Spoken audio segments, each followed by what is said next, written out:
the best way I can describe freedom from wealth is to tell a story, which I think will help you understand.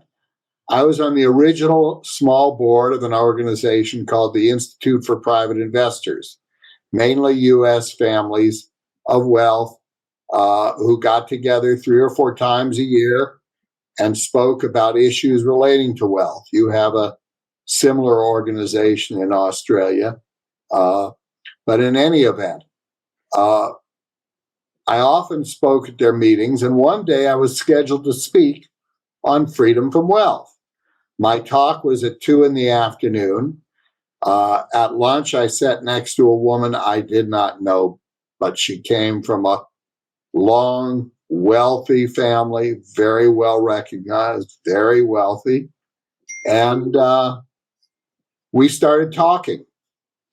I learned she was a very accomplished artist. She had many prizes, and she was a professor at an Ivy League college. I must say I was impressed. So I said to her, "Why are you here?"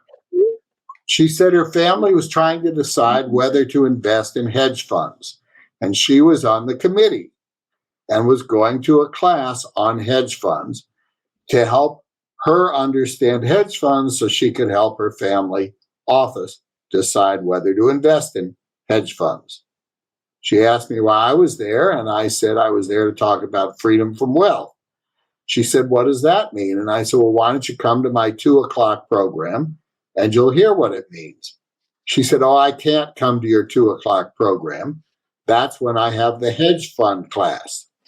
I said, "Well, catch up with me this afternoon and I'll talk to you about freedom from wealth." At 2:00, I started my presentation, and at about 3 or 4 minutes after 2, the back door opened. She walked in. She sat down. After the program, I went up to her and I said, "What happened? What about the hedge funds?"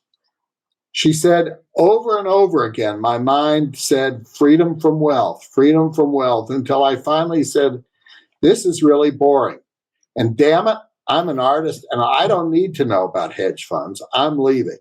I got up and I said to myself, the family office can hire someone to decide whether to go into hedge fund. I've seen her often. She says that changed her life. In other words, she wasn't going to waste her time on hedge funds. She had a family office that was well designed around due diligence to perform that kind of thinking.